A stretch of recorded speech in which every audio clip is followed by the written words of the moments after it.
All right, we're here. Hello, everyone. How wonderful is it that a month or so after I did my first episode of The Quest for Classics, talking about one of the most amazing films of all time, or one of the most fun films of all time, Jurassic Park, we are here a month later to talk about the heralded and epic Jurassic World Dominion, the conclusion to the trilogy that everyone has been buying tickets to, yet somehow nobody ever talks about as enjoying or having a good time at.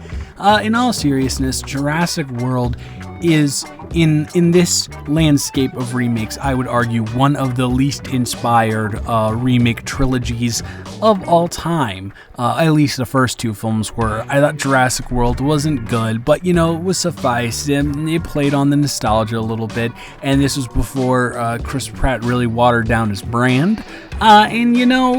Jurassic World 2 was bad. It was bad. But you can kind of chalk that up to bad performances and just not really taking care of the franchise. But now we move on to the third film, Jurassic World Dominion, the very, very highly anticipated release by absolutely nobody. And you know what? It's bad. But I'll be damned if I didn't actually have a relatively enjoyable time compared to the previous two snooze fests of the franchise. I guess we'll start by talking about the bad things, because I want to, and this is my channel, I can control what I do here. The main thing, in my opinion, that sticks out are the performances. Holy moly! Literally, I'd say 2/3 or to 3/4 of the cast just phone in their performances. Like Chris Pratt very clearly did not want to be there and really did not give a single flying you-know-what about being there. What is ever, cardboard as ever. Guess who had a bad performance? Laura Dern was bad in a movie, which is one of the most insane things that I've ever said in my life. Laura Dern, I don't ever think I've seen her be bad in a movie, but she was not good in this. Very cheesy, very bad. Bryce Dallas Howard, just looked scared the whole time. Like she had one face the entire movie and it didn't change ever. And quite frankly, Sam Neill didn't even look like he knew where he was half the time. But all of these bad performances by the tenured people of the franchise are held up actually and replaced by some really great newcomer performances. DeWanda Wise and Mamadou Ati actually seem like they want to be there, and they are absolutely acting their behinds off at all points in a good way. And it's not over the top acting. They're just doing a really great job at acting and saying these stupid lines that Colin Trevorrow is having them say.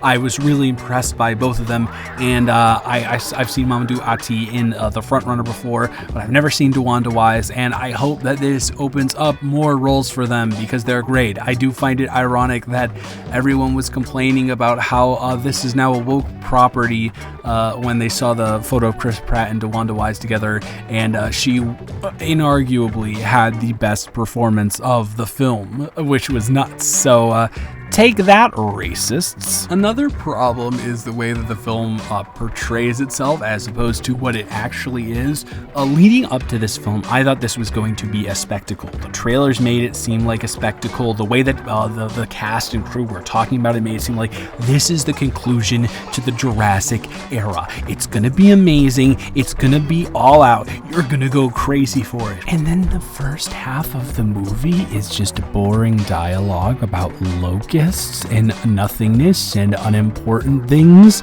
And to be fair, it does pick up a little bit when the second half rolls around, but the first half was low-key insufferable and not fun at all, which kind of almost ruined my experience of the film. But it does really pick up in the second half, And when I say pick up, I don't mean, oh, it gets better in the second half. And no, there's just more going on, and therefore more to just like enjoy and more ridiculousness. The dinosaur CGI is good. I'll give it that. It's pretty impressive, especially compared to some of the other stuff that we see coming out in the mainstream with big budgets. I do have to commend the CGI on this film. I also forgot to say when we were talking about acting performances, the other one that was great is Jeff Goldblum. But Jeff Goldblum is great in everything that he does. But I felt that way about Laura Dern too, and she wasn't great, but Jeff Goldblum really brings it with his normal sense of like very dry, very deadpan, very hilarious humor. Goldblum is a national treasure, as we all know, and he continues to prove so in this film. Alright folks, I've really been beating around the bush here, talking about everything other than the main thing that's wrong with this film, and that has been wrong with this franchise ever since it started, but we really just need to get down to the bottom of it here. Jurassic World is a bad franchise because of one man, and that man is Colin Trevorrow, the man that I am ashamed to share a first name with. Colin Trevorrow is bad at everything he does. He made one good movie, which is Safety Not Guaranteed, which, mind you, this whole time I've been defending him over that film. And guess what? He didn't even write it, so I can't really give him defense based on that. He cannot write to save his life. The thing about Jurassic Park that made it so interesting, because I've now seen the film, so I can say that now, is the way in which they talk about the science involving the dinosaur. It's the realistic way in which they discuss dinosaurs and the ethics of dinosaurs existing, frankly, in the world. And all of that is covered here in boring, basic bull crap exposition that nobody wants to hear, and it just exists to set up a point. And Trevorrow doesn't know how to write in like backstory without just going on exposition dialogue dumps that are awkwardly forced in at weird points, and also nothing else is happening during those points. It's very, very, very bad.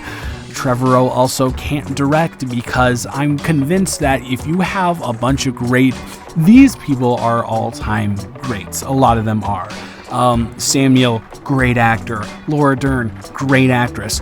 Both of them atrocious in this film. I refuse to believe that Laura Dern is capable on her own of putting in a bad performance. Is that maybe a little too much of an assumption based on good faith? It could very possibly be, but I'm willing to admit my mistake if that's what it is. I'm blaming it on Colin Trevorrow because his history of these films, as well as the Book of Henry, which if people hadn't made videos on before, I would absolutely make a video on because, oh my gosh, is so atrocious. He has never made anything more than a below mediocre product. That's insane to me. And he keeps getting handed these big budget blockbuster films. Hopefully with this trilogy of the Jurassic World universe coming to an end, people will not give him A, other franchises, or B, other